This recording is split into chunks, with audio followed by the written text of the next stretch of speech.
Right, so final part, I have 21 minutes. Oh, this is a longer video, guys. I have 21 minutes on my phone. Sarah.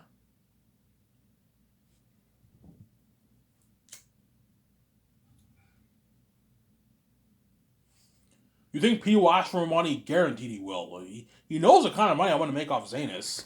He's gonna want a bigger payday off us. He's gonna ask for money. He might ask me for double. Ivan, what about double that amount, Ivan? I'm like Ivan, like I'm not kidding. I laugh it off. Ivan, like I'm not joking. Like I want double, man. I'm like Peter. I'm not gonna pay you double. What you're making is enough. No director ever signed this kind of deal in Hollywood. You're greedy, man. You're a greedy pig. 580 million Canadian is 700, about 700 million New Zealand money. That's not enough for you. Like almost 400 million bucks. No, Ivan, I want more, man. I want like $600 in my bank. I'm like, no, Peter. It's a deal, Ivan. His age, Ivan, that's a good deal for Peter Ivan. $700 million New Zealand dollar, 580. That's a good deal for Peter Ivan. We're just being assholes. We're being greedy. Yeah, you're being greedy. Stop being greedy. It's a good deal, Peter. You're just greedy. You're a greedy pig.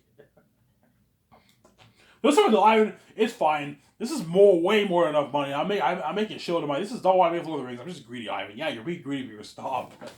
It's a deal, Ivan. He shakes to the deal. Mel's like, it's a deal. He shakes to the deal, Ramzan. And you part out my con. We give a toast, success, and we're gonna be part of this amazing movie. Samsara. The question is, whose interpretation of my story is better? Mel Gibson's interpretation or Peter's interpretation? I don't know. That's to be determined, to be seen, right? Yeah. And that's where you gotta test their creativity. Who is better for the job? Peter Jackson or Mel Gibson? That's the real question. Obviously. Ivan, what's your heart telling me whose interpretation will be better? Something tells me Mel Gibson's movie will be better than Peter's movie because the guy's a talented director. He's gonna push error test because Passion Christ is a fucking masterpiece. He's gonna push the horror of the demons and then the curse of monsters to another level. Yeah, but Mel, the only flaw about Mel, he's not a fantasy guy. Oh no, he is because the Bible is fantasy. The story of Jesus is a fantasy story too, right? It's not the Bible's not. It's not real history. It's fantasy. So Mel Gibson is a fantasy guy too because the story of Jesus is a fantasy story too. It's not real. Like there was no Jesus in history. I'm fucking the God's son. There was no Jesus in history. So I'm saying, so Mel's a fantasy guy too, but Peter has more of the fantasy experience because he did Lord of the Rings and The Hobbit and King Kong, right? Yeah, he did those movies. Peter, so I'm saying,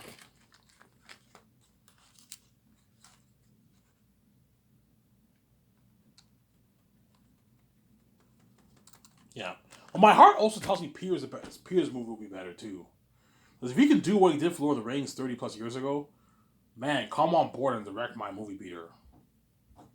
But you have to make sure Peter or Mel don't wing it. They have to be prepped. That's why you have to have them take notes every day after we do the concert arts. After we write down the script, we do the concert arts, and they go home to the hotel. They have to take notes, and you have to have the assistant directors help them. That way, they're both involved with the notes.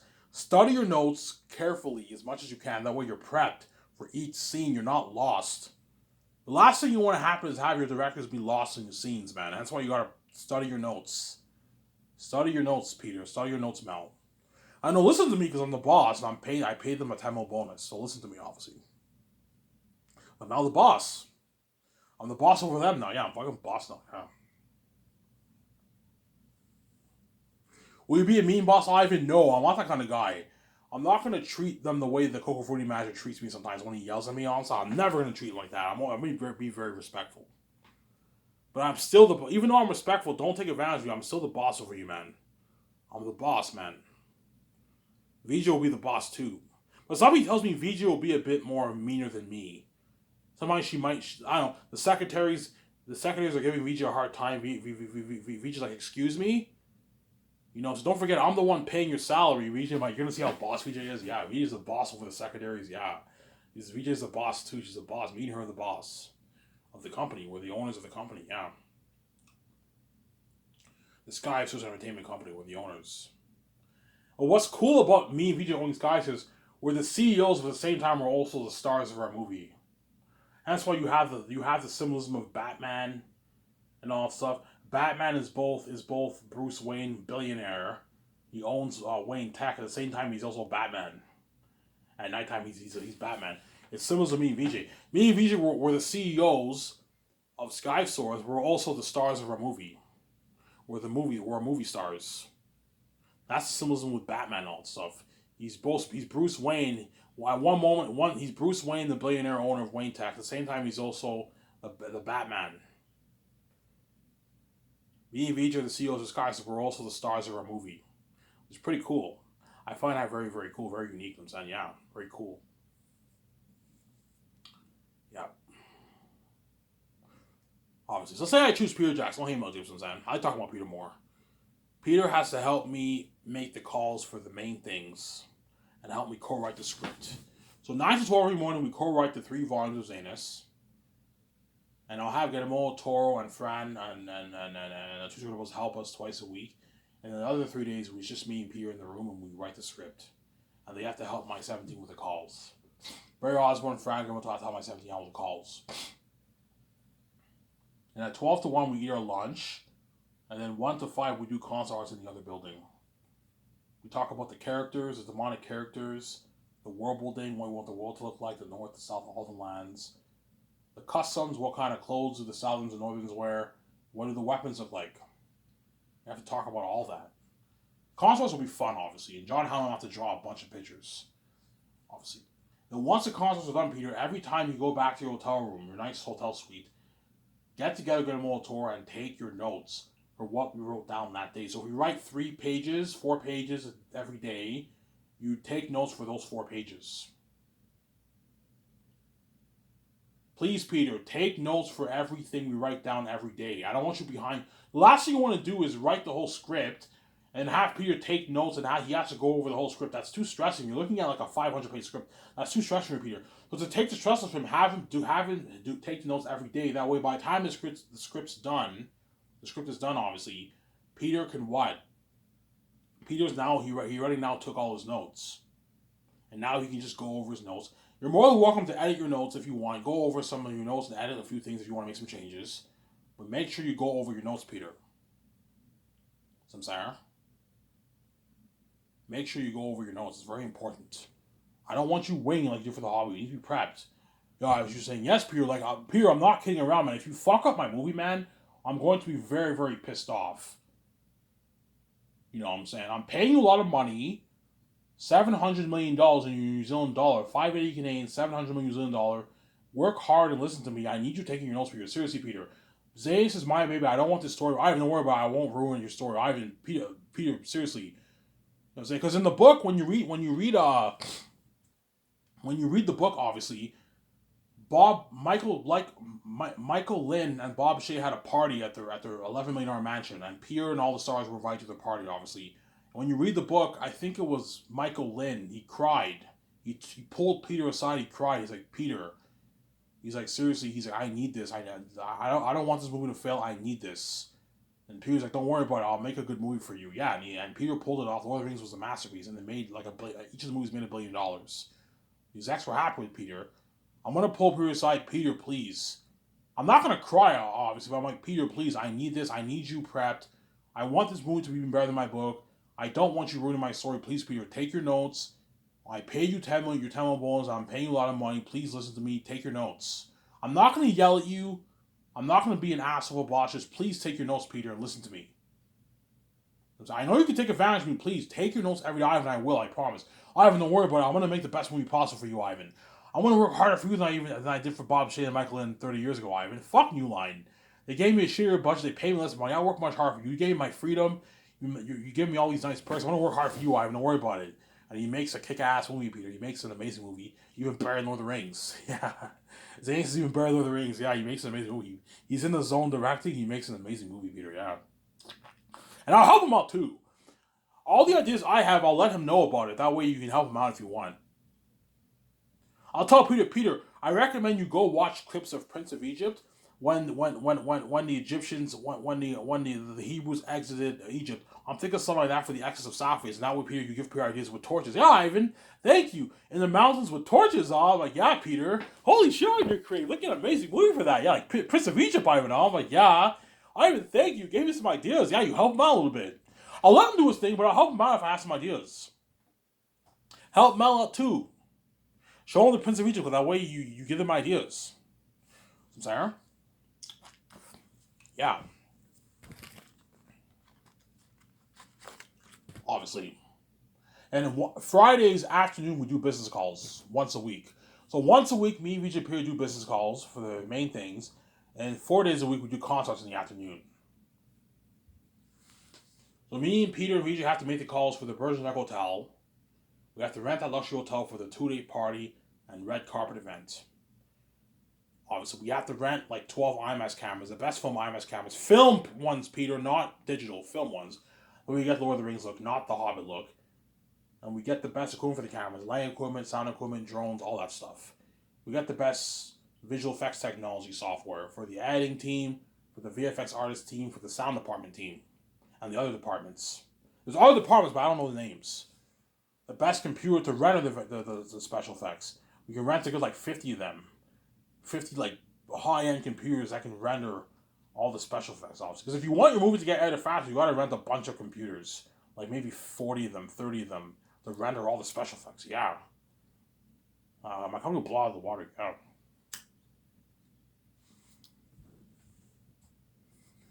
Here's Ivan, how much money do you want to put towards visual effects, by the way? $600+ million. $600+ million towards visual effects alone, Ivan? And that doesn't include, yeah, Peter, that doesn't even include set building or the IMAX cameras, Peter. He's like, holy shit.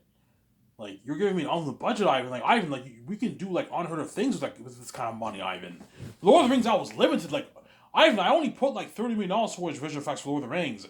And you got the rings looking like that. You got the World of Moria looking like that. The Shire looked beautiful. And it was made for only $90 million. Imagine what Peter can do with a $1.2 million budget. Like, Ivan, you're looking at real demonic AI beings that'll revolutionize horror, that'll make the world shit in their pants. Looking at something scary. Real horror. Revelation of horror, obviously. You're looking at a war that will beat out my Helmsley battle. And you're looking at a world building better than my Hobbit movie and my Lord of the Rings movie, my King Kong movie. Yeah. Passion of the Christ, guys, was only made for $30 million. And if that movie looks like it was made for like $67 million. And Mel Gibson was able to do that with a $30 million budget, and the movie looked top notch. Imagine $1.2 million, guys. Look at something unheard of, guys. Yeah. That's why when Peter when me and VJ and Peter call the company will be shocked. You're putting $600 million, yes, and the leftover money from the budget, I'm pouring most of it towards visual effects too. So let's say I have $60 million left over in the budget. I can put $48 million towards visual effects, and the rest I have to save. Because I have to also fly all the crewmen and stars in for the red carpet and then fly them back home. You have to save some of your money, obviously. Some Sarah.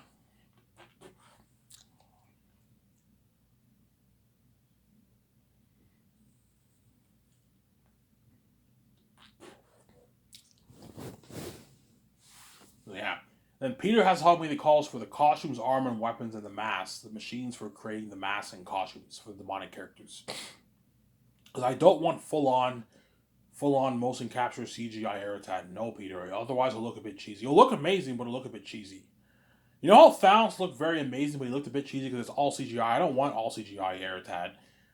Ivan, like, you want him looking natural? I want him looking both amazing and natural. Okay, Ivan. So you want them wearing the masks like my orcs in Lord of the Rings? Yes, but a more professional mask than that. Not the ones like your orcs in Lord of the Rings. Otherwise, it won't be as good. No, a more professional one, like a real demonic high-end mask. That's what we got. We got to rent the best machines for creating the masks.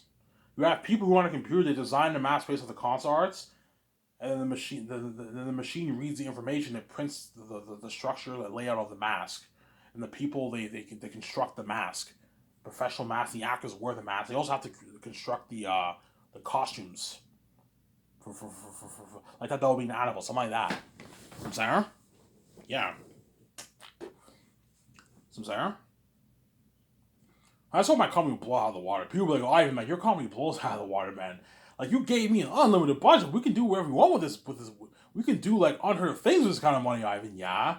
Pay all the actors $180. They're going to work harder for me. You're looking at better acting than the actors you got for Lord of the Rings. I heard some of them get paid. Yeah. I'm not feeding them, but I'm paying them $180 a day, which is a good paycheck. That's a 9-to-5 job salary. You make $50K a year, you're making, like, about $180 a day. Hence why it's a good paycheck for an extra, obviously. Well, I'm not feeding them. They have to bring their lunch. I can't afford to feed all the extras. Otherwise, they're going to stall production. They have to bring their own lunch. Because I'm paying you $20, you can easily buy your own lunch.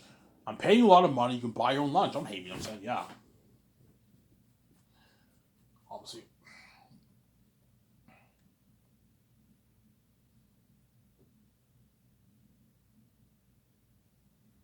And then Peter has to help make the calls for what? Oh, yeah, the tools for what a digital for what a workshop to create the armor and weapons. We have to buy a bunch of tools for Richard Taylor's team to create the armor and weapons for all the actors in the arm and the armies. The Wolf Army, Bat Army, Xanian Army. A lot of work.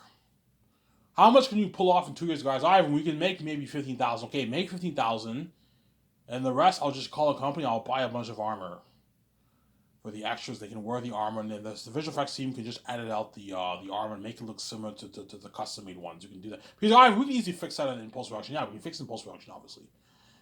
So Peter was shocked by the budget because he didn't have this kind of money for Lord of the Rings. Yeah, it's a much bigger budget, obviously. We have to get the fabric for the clothing and the sewing equipment for custom making the costumes. So I'm saying, yeah, obviously. And we have to call the best farms in Switzerland. We have to buy all the food: tomatoes, onions, lettuce, carrots, corn, peas, flour. You know what I'm saying, eggs, pork, beef, chicken, cheese, raspberry, blueberry, strawberry, apple.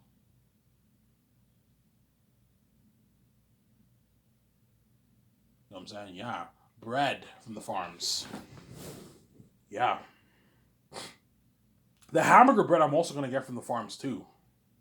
Well, you have the bread custom made. No, the bread you just buy it from the farms. Obviously, not everything is custom made. The bread, if the farms sell bread, just buy the bread. My point is, everything is from the farms. That's my point. I'm getting everything from the farms. The coffee from the farms, the soft drinks from the farms. Soft drinks you don't have to get from the farms, but like I'm gonna get high end vending machines for the milkshake, for the soft drinks, and for the coffee and French vanilla and tea. You know what I'm saying? Yeah, Fruitopia, orange juice. Look at an amazing menu for breakfast, dinner, and dessert. He's like, Ivan, you're getting food from the farms? I'm like, yeah, in Switzerland. He's like, holy shit, your company's top notch. Like, for Lord of the Rings, they serve us shittier food, yeah. And so Crewman now is going to work harder for me because I'm spoiling him with those luxurious buffet. I know what I'm doing. Yeah.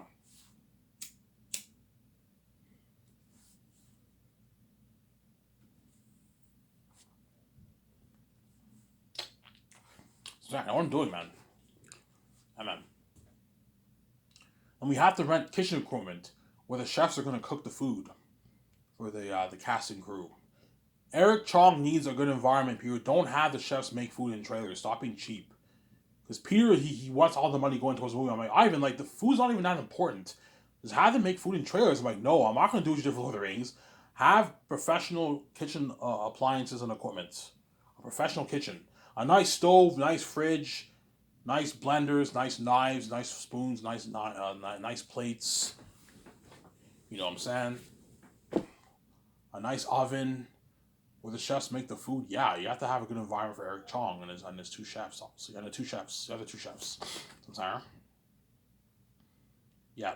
That's what Peter will help me to call with. Then Peter has to help me sign the four groups of people: Weta Workshop, the costume designers, the mask designers, and the people who are going to oversee the extras second year. Those four groups we have to sign first year, as well as the head chefs we have to sign. The dialect coach we can my team can sign them second year. So I won't need them the first or second year. I'll need the dialect coaches third year. The actors are going to practice their dialect speech, old English style speech, for the movie, because all the actors are going to speak in old English style speech. You know the way Lord's actors talk? Yeah, something like that. You know when you watch Robin Hood, you watch Game of Thrones, they talk in old English style? Yeah, they're going to speak like that in the movie, obviously. They're not going to talk the way we talk in modern times. Otherwise, the movie will not be that good. No. They speak in old English style. The way Elijah Wood spoke. You know what I'm saying? Aragorn spoke. Gandalf spoke. Yeah. I'm saying? We got a good movie. That's why you need to hire I'll hire like 2 dialect coaches. That's enough to train all the actors. Me, VJ, John Mayer, and all them. We have to do our dialect training, obviously. And second year, Peter will help me sign the stars. Peter, don't be cheap. Pay Avon Jordan 3.5. 500K is good enough. I'm like, no, Peter. Pay him a 3.5 $4 million. Don't be cheap. Don't be a cheap, gritty pig. Pay him. Listen to me. Pay him a 3.5 to $4 million. Don't be cheap. So I'm saying that way he works harder for you to get a better movie. I know what I'm doing. Pay him 500K. He'll slack off a little bit. He'll work hard, but he'll slack off. He won't work as hard. He's not getting as much. He's only going to make like $270,000 after taxes as an agent. With the movie, with the game and the merch, he's maybe making 400K. 400K, you can easily blow that in 3 years. He'll blow it like in 3 years. That's good enough. Whatever was how we find out. I'm like, Peter, stop being blinded by your greed and cheapness. Pay him with $3.5 to $4 million. Stop being greedy and cheap, Peter. I'm saying, yeah. And then once we sign the stars, we take him out to a nice dinner at Boston Pizza. So me, VJ, and Peter, and the 7th team and the Guillermo tour, we're going to host the actors. We go on a limo, we take them out to a nice dinner at Boston Pizza. And after that, we eat our nice dinner. They part up my corner for like 5.5 hours. And we give a cheers with our cigars and we have a drink. Cheers, guys. We're going to be movie stars. Are you ready to go to a journey with me, guys? We're ready, Ivan. Are you ready, John Boyega? I'm ready. Are you ready, Yvonne? I'm ready, Ivan. Are you ready, Peter? I was born for this, Ivan. So Peter's like, Ivan, I'm so much more excited for your movie than I was Lord of the Rings, like 30 plus years ago. I'm like, yeah, he's excited, yeah. That's what kind of blow out of the water. Anyways, here's Iron Man. I'm signing off. He's talking to you guys. Bye.